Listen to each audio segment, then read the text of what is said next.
Hey, Reddit. I never thought I'd be the guy posting here, but I need to get this off my chest. Maybe I just need to hear from people who aren't in my head, because right now, I feel like I'm losing my grip on reality.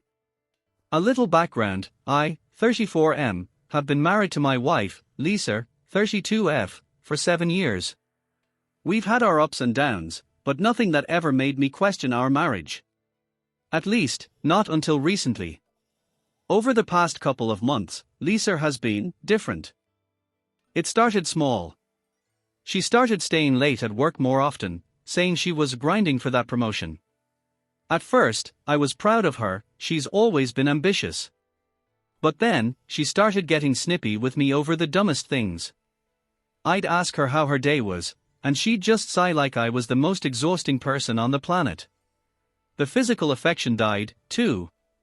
We used to be that couple who'd hold hands in the car, cuddle up while watching TV, sneak little touches while cooking. Now? It's like touching me is a chore for her. When I brought it up, she rolled her eyes and said, "God, not everything is about sex, you know." Which, okay, fair. But I wasn't even talking about sex. I just wanted to feel like I was still her husband, not her roommate. Then there were the phone habits. She used to leave her phone lying around, never thought twice about it. Now, that thing is practically glued to her. And when she's not actively using it, it's face down. One time, I jokingly reached for it to check the time, and she snatched it like I was trying to defuse a bomb. "Jesus, can I have some privacy?" she snapped. I laughed it off, but it didn't sit right with me. Privacy? We've been together almost a decade. Since when do we need privacy from each other? I don't want to be that guy. The paranoid, insecure husband.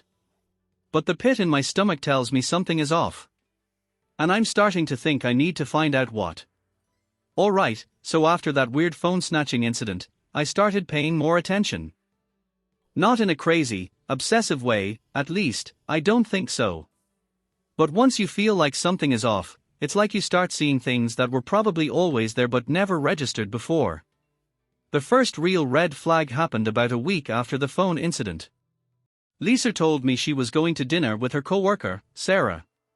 That didn't strike me as odd because Sarah is basically her work best friend, and they've hung out before. But when she got home, something felt staged. She came in all smiley, tossed her bag on the counter, and immediately started talking about how amazing the food was.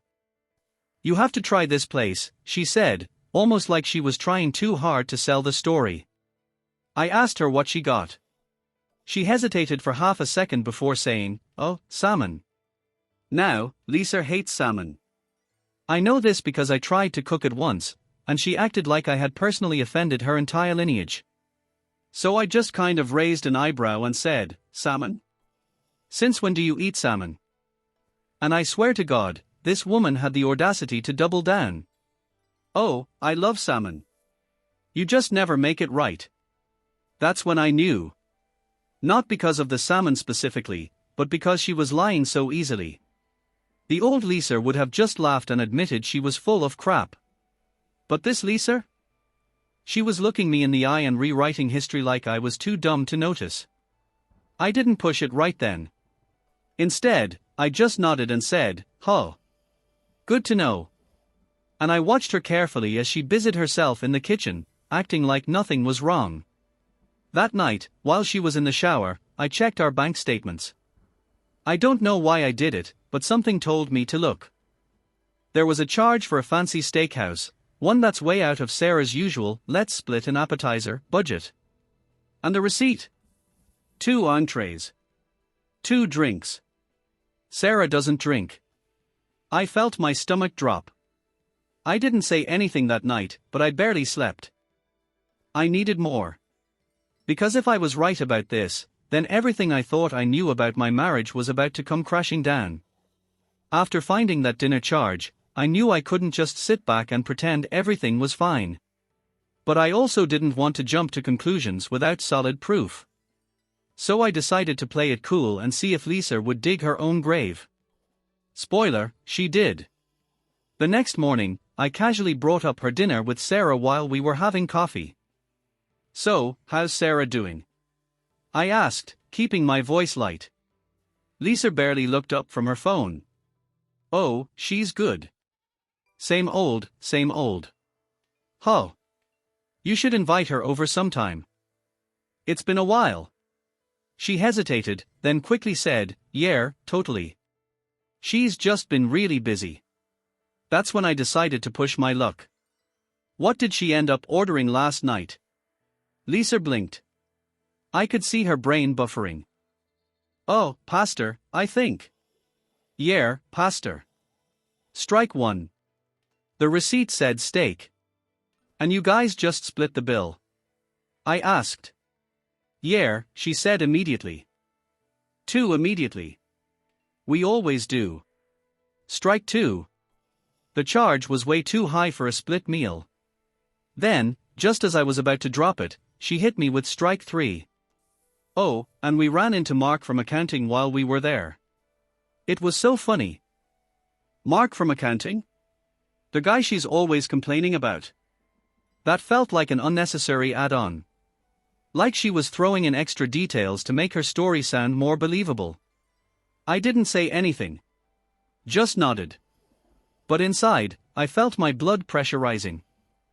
Later that day, I texted Sarah. Nothing accusatory, just a simple, "Hey, hope you're doing well. Lisa mentioned you guys had dinner last night. She said the food was great. What did you think of the place?" Sarah took a few hours to reply. And when she did, "Hey, I think Lisa might be mixing things up. I haven't seen her in a couple of weeks. But hope you're doing well too."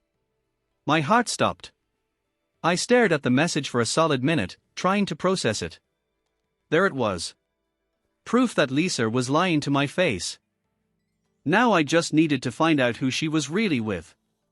Alright, so after Sarah unknowingly blew Lisa's alibi to pieces, I knew I had to act. But I didn't want to confront her yet, not until I had more. So I decided to do what any guy in my situation would do. I started paying attention. And let me tell you, once you really start watching someone, you notice everything.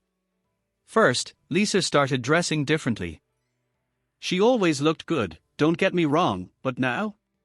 She was putting in extra effort, even when she was just going to work. Tight dresses, new perfume, fresh makeup, like she was constantly on a first date. Then there were the sudden gym sessions. Lisa has never been a gym person. Ever. She once told me that running was a government conspiracy. And now, out of nowhere, she was heading to the gym at 9 p.m., 3 or 4 times a week. Yeah. Sure. The final straw? One night, she was in the shower, and her phone lit up on the nightstand. Normally, I wouldn't check, but after everything, I just had to. The message was from someone saved as Jenna, work, and it read, "Last night was amazing. Can't stop thinking about you." I felt like I had been punched in the stomach.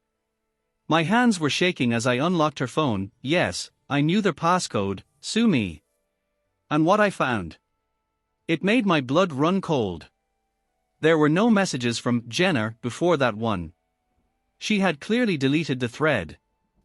But I went into her photos, and sure enough, there was a picture of Lisa in a dimly lit hotel room mirror, wearing lingerie I had never seen before. The timestamp. The same night she was supposedly having dinner with Sarah. I couldn't breathe. My head was spinning. And that's when I heard the shower turn off. I had about 10 seconds to decide what to do next.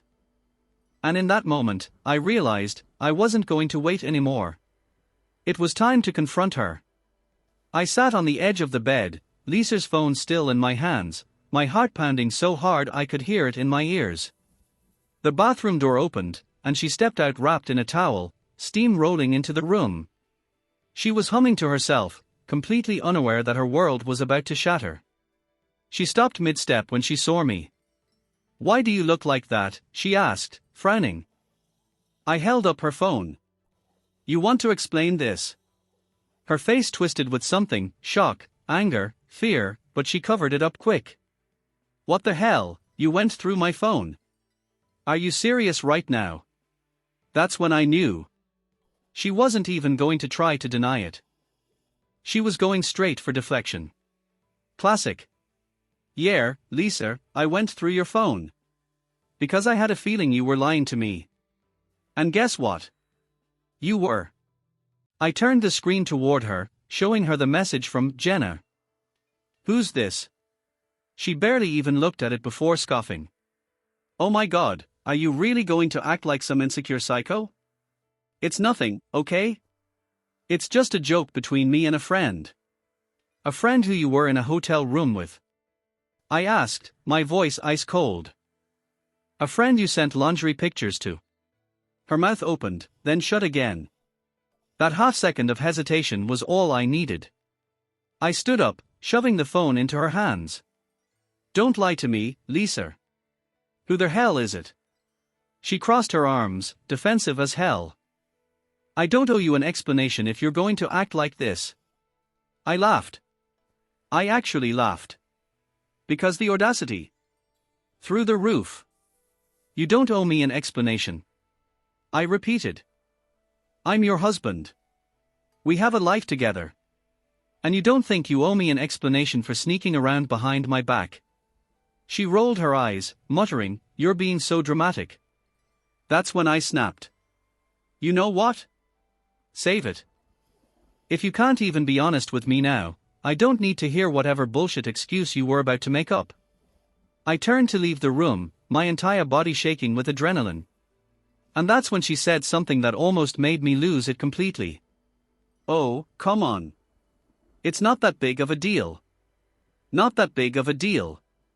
I stopped dead in my tracks, gripping the doorframe to keep myself from turning around and saying something I'd regret.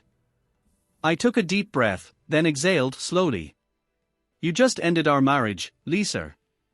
I hope it was a big deal. And then I walked out. I walked out of that bedroom feeling like my whole world had cracked in half. I didn't even know where I was going, just that I couldn't stay in that room with her, acting like everything was fine when it clearly wasn't. I ended up in the kitchen, gripping the counter, trying to breathe. My hands were still shaking. My head was buzzing. How the hell did I get here?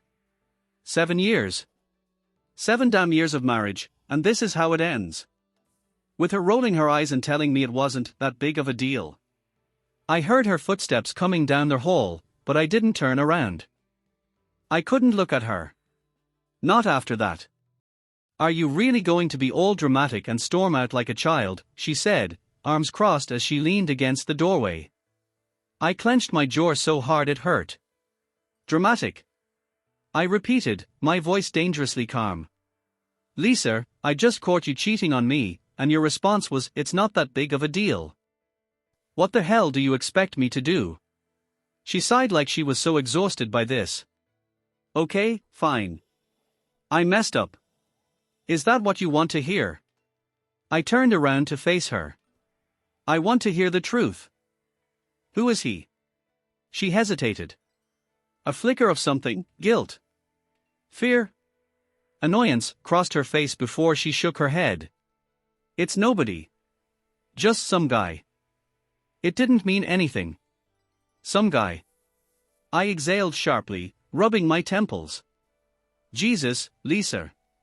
What? She shot back, arms still crossed. It's not like I planned this.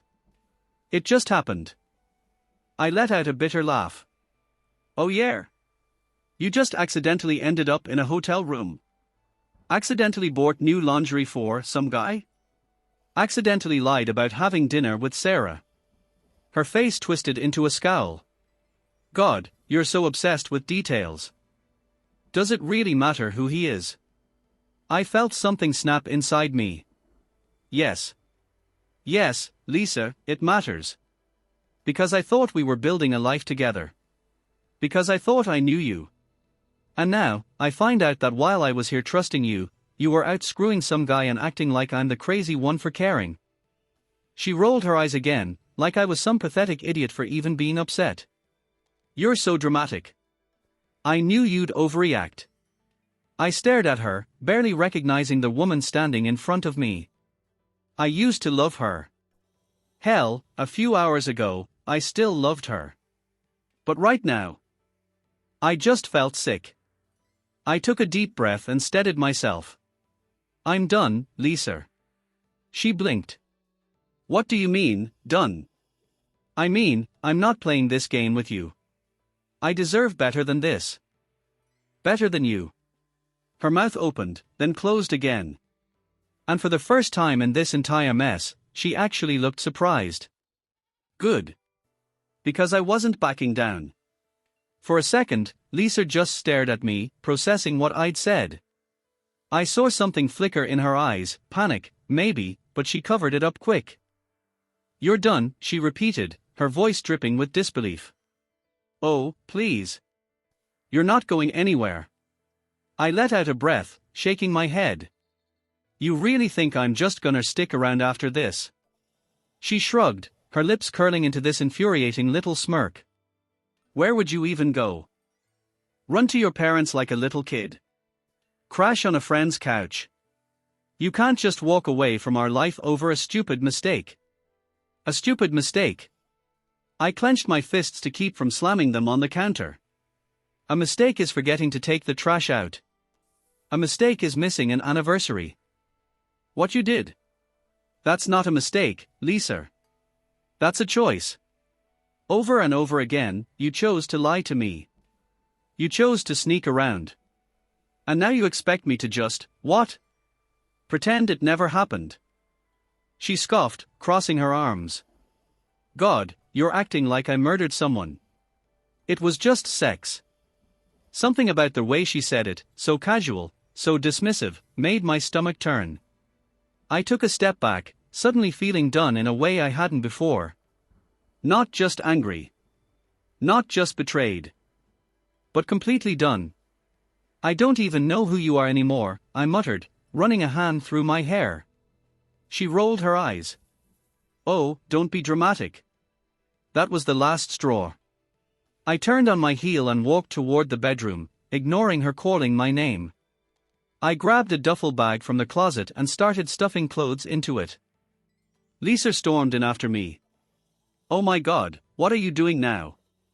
I didn't even look at her. Leaving. She laughed. Actually laughed. Oh, come on, you're seriously packing a bag like this is some soap opera. I zipped up the duffel and slung it over my shoulder, finally meeting her eyes. You made your choices, Lisa.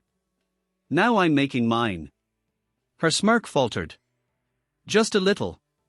You're really gonna throw away everything over this? No, I said, my voice flat. You did. And with that, I walked out the door. I didn't know where I was going. I didn't know what I was gonna do next. But I knew one thing for damn sure.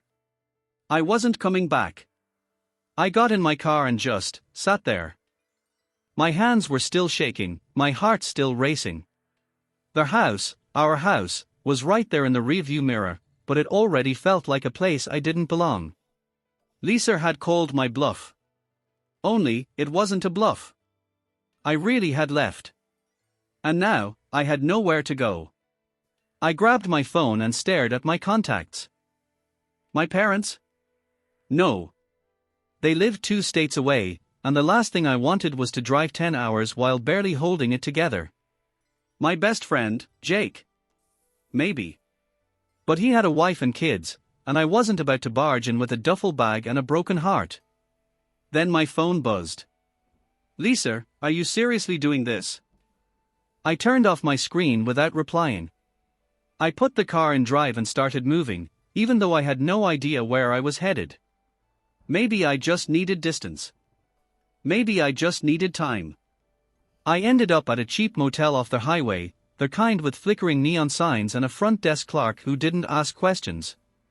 I paid for a night in cash, not even sure if I'd need more than that. As soon as I got to the room, I collapsed onto the bed, staring at the ceiling. And then it hit me. The finality of it. Lisa and I weren't just fighting. This wasn't just another argument. This was it. I had really left. I felt like I should have been crying, but I wasn't. Maybe I was too numb. Maybe the anger was still burning too hot for the sadness to catch up. Or maybe, deep down, I had already been mourning our marriage for months, ever since I first felt that gut feeling telling me something was wrong. And now, for the first time in a long time, I believed my gut. I wasn't going back. Lying on that stiff motel bed, staring at the ceiling, the weight of everything finally started to settle on me. I wasn't going back. That part was clear. But what the hell came next? I had built my entire adult life around Lisa.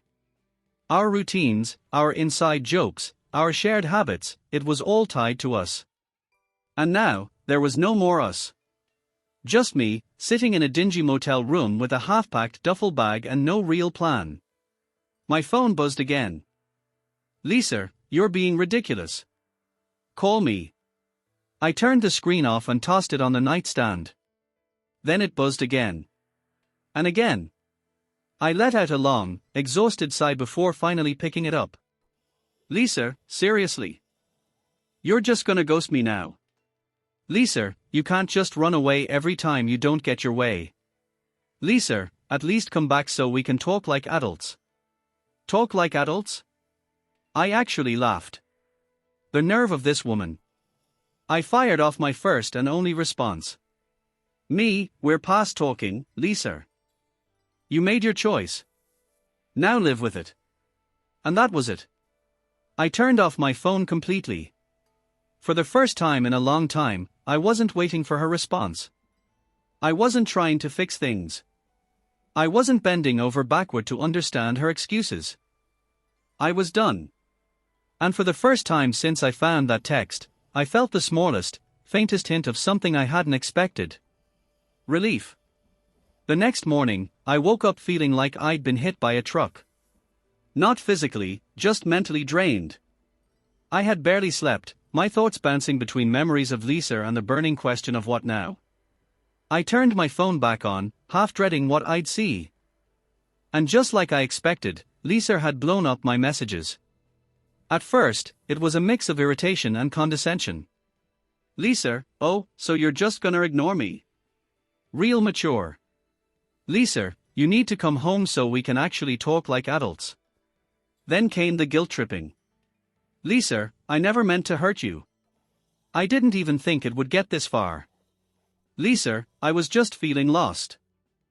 Our marriage wasn't the same anymore, and I didn't know how to tell you. Then the anger. Lisa, you're really gonna throw away everything over one mistake. Lisa, I can't believe you'd just abandon me like this. And finally, the desperation. Lisa, please, just come home. Let's figure this out. Lisa, I miss you. I stared at the screen, feeling nothing. If this had been months ago, maybe I would have fallen for it. Maybe I would have believed her, convinced myself that we just needed to talk. That it was a misunderstanding, or a weak moment, or anything other than what it actually was, betrayal. But now? It was all just noise.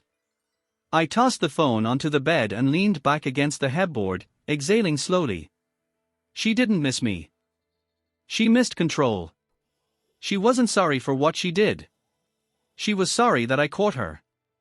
And I wasn't going to let her pull me back in. That's when I made my decision. I was going to a lawyer. Once the decision was made, something inside me shifted. I wasn't just reacting anymore, I was acting. I was taking control of my own life, something I should have done a long time ago. I grabbed my phone, ignored the unread messages from Lisa, and started looking up divorce lawyers in my area. It felt surreal. 7 years of marriage, and now I was Googling how to legally untangle myself from her. I found a firm with solid reviews and made the call.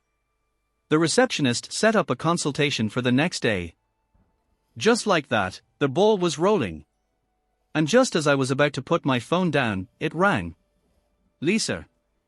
I stared at the screen, debating for a solid 5 seconds before answering. What? I said flatly. She exhaled sharply. Wow. So that's where we are now. Yeah, I said. That's where we are. She was quiet for a moment. Then, with a voice that was suddenly softer, she said, "Look. I know you're mad. And I get it. But can we please just sit down and talk before you do something stupid?" I almost laughed. "You mean, like cheating? Jesus, you love throwing that in my face, don't you?" she snapped, the fake softness vanishing. "It's like you want to be the victim." I rubbed my temples, patience wearing thin. "Lisa, I'm filing for divorce." Silence. Then. "You're not serious." "As serious as your affair," I said. "We're done." Her breath hitched. For the first time, she actually sounded shaken. "You're really gonna do this? Just like that?" "You already did it," I said, voice calm, steady. "I'm just making it official." She let out a bitter laugh. "Wow.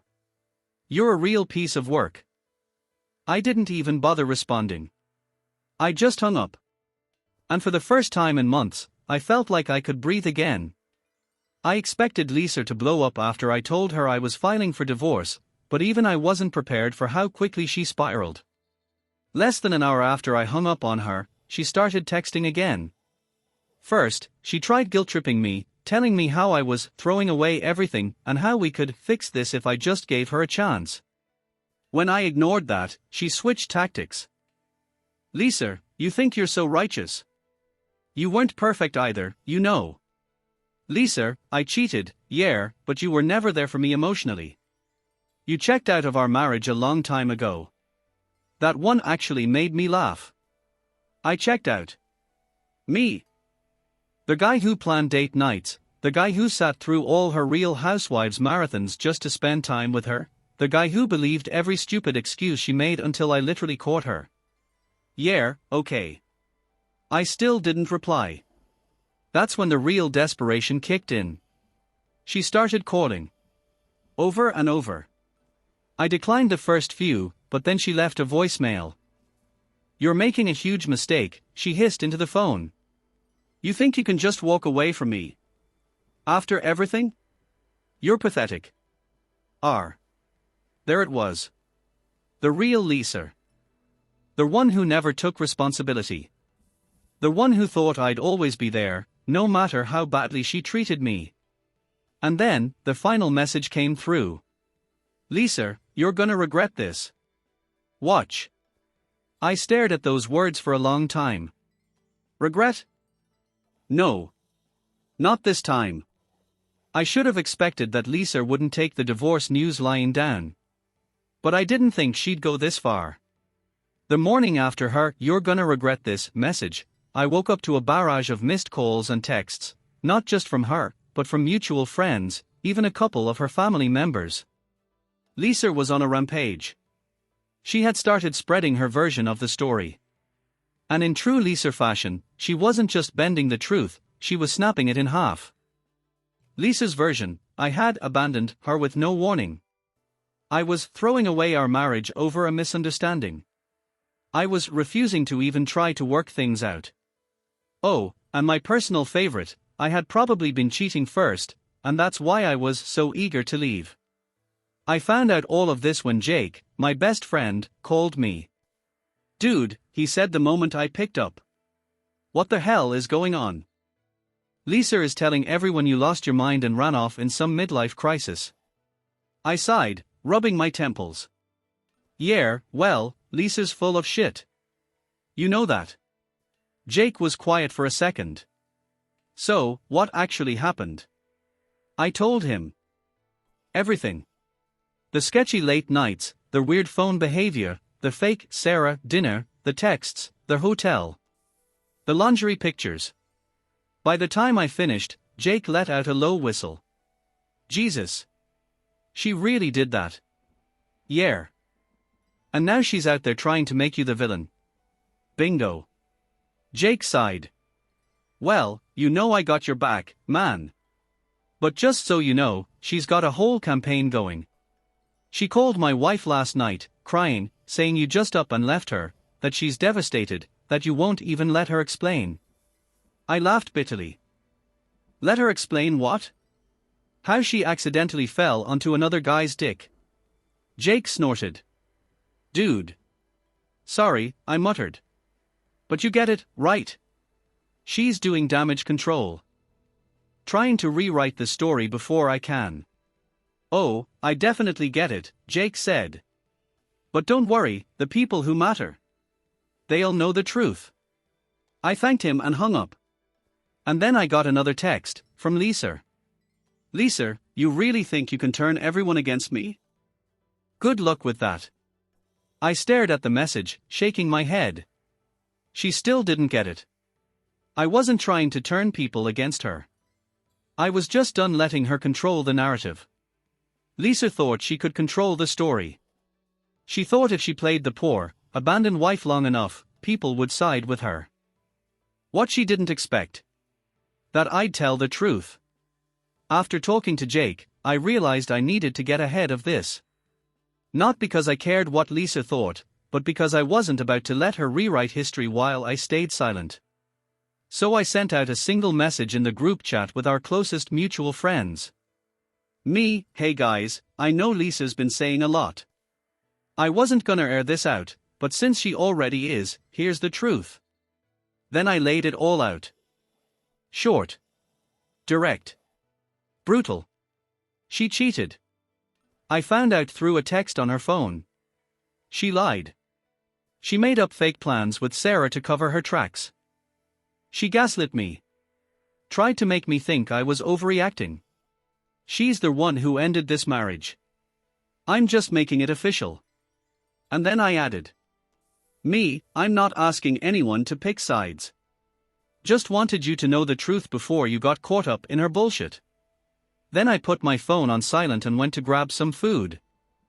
By the time I got back, my phone was blowing up.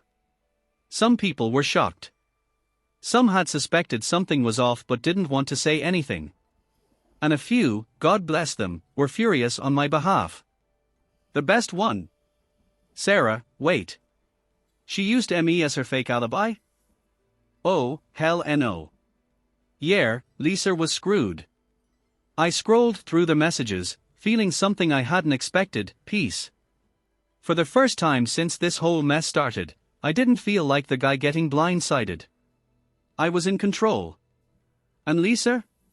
She was finally facing the consequences of her own damn choices. Lisa lost it. After my message went out, the fallout hit her hard. Friends started confronting her, Sarah was pissed that she'd been used as an alibi, and people who had blindly believed Lisa's sob story suddenly weren't so sure anymore. And she hated that. That night, I got another call from her. I almost ignored it, but something in me wanted to hear her last-ditch effort. The moment I picked up, she was screaming. Are you serious right now? You just had to go and humiliate me.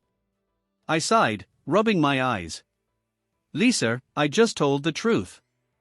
That's not my fault. Oh, screw you, Mr. Perfect, she snapped. You wanted to make me the villain. No, you made yourself the villain, I said calmly. I just stopped covering for you. Silence. And then, her voice changed. Softer. More controlled. You're really going through with this? The divorce. I exhaled. Yeah. I am. You don't even care, do you? She whispered. I hesitated for just a second. And then I said the most honest thing I'd said in months. I cared, Lisa. A lot. But you killed that the second you decided I wasn't enough for you. Another pause. Then. I hope you rot. And she hung up. That was it. The last conversation we'd ever have as husband and wife. A few weeks later, I met with my lawyer and got the paperwork started. Lisa tried to drag things out, tried to get sympathy, tried to play the victim, but at the end of the day, she had nothing to stand on. She cheated. She lied. And I walked away. The process wasn't fun, but I got through it. I moved into a new place, cut off all contact with Lisa, and let her deal with the mess she made. Some mutual friends stuck around. Some didn't. But I didn't care. Because for the first time in years, I wasn't walking on eggshells. I wasn't waiting for the next lie. I was free. If you're reading this and you're in a situation where your gut is telling you something is wrong, listen to it. I ignored mine for too long. I wanted to believe in Lisa. I wanted to believe our marriage was real. But love without trust. That's not love. That's a lie you tell yourself to keep the pain away. So if you ever find yourself where I was, walk away. Because the second someone stops valuing you, you owe them nothing. Thanks for reading, Reddit. Stay smart out there.